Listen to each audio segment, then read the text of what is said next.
Mobilisasi massa ke TPS untuk mencoblos berulang kali sudah menjadi hal biasa dalam pemilu di Mimika. Bahkan surat pemberitahuan pemungutan suara kerap diperdagangkan untuk kepentingan mobilisasi massa.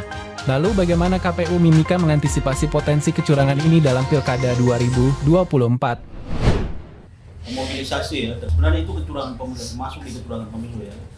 Kami beberapa kali saya ikut beberapa kali seminar, orang itu bertanya, undangan itu masih dipakai atau tidak besok? Karena undangan itu juga salah satu sumber kecurangan. Tetapi sebelum kita sampai di undangan, sumber kecurangan utama itu adalah semerautnya data pemilih kita. Nah ini yang sedang giat-giatnya dilakukan BIMTEK kepada kita punya badan etom yang bertugas di bagian itu. Mas Budi ini sangat masif sekali melakukan sosialisasi itu ke badan etom kita. Tetapi penting juga ini pemahaman terhadap masyarakat. Syarat memilih itu apa? Surat undangan itu bukan syarat memilih, sama sekali bukan syarat memilih. Orang bilang kalau bukan syarat memilih kenapa harus dipakai? Undangan itu diatur di dalam PKPU. Hal-hal yang bersifat administratif. Jadi kami juga kalau tidak pakai undangan juga kami terima. Karena diatur di situ, surat pemberitahuan atau undangan itu wajib disampaikan kepada pemilih paling lama H-3 sebelum pemilihan. Jadi sifatnya wajib secara administratif kami harus lakukan itu.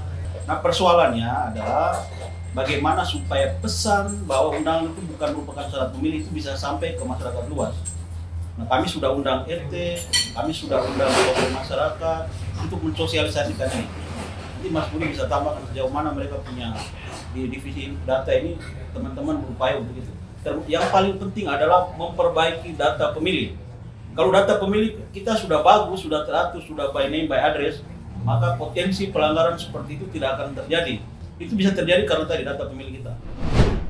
Jadi selama penguatan BIMTEK ini terhadap Pantali, harapan kami ke depan itu, Pantali ini menjadi penyelenggara di tingkat TPS. Minimal dia menjadi satu anggota KPPS pada saat tahapan besok. Karena teman-teman Pantali inilah yang tahu warganya saat ini, karena dia mendata ini. Jadi kemungkinan besar itu juga bisa mengurangi mobilisasi, karena dia tahu persis ini orangnya siapa itu.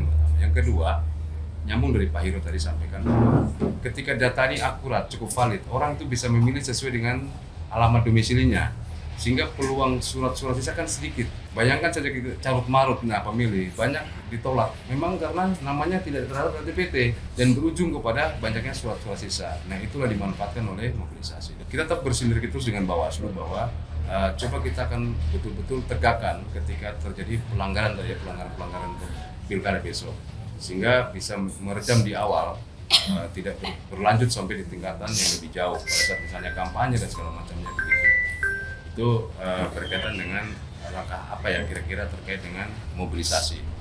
Saat pemilih tadi bukan undangan, kalau di pemilu disebut itu pemberitahuan C6, tetapi kalau di pilkada disebut C6 itu undangan. Nah itu, jadi ilustrasinya kan mudah sebenarnya. Kalau kita naik pesawat itu kan dicek cuma dua, boarding pass sama KTP. Sama juga kalau memilih kan dicek mana kartu undanganmu misalnya, mana KTP-mu kan begitu. Kalau naik pesawat cuma bawa boarding pass kan disuruh turun, harus ada KTP kan begitu, sama. Walaupun dia sudah bawa surat undangan, tetap harus tunjuk KTP.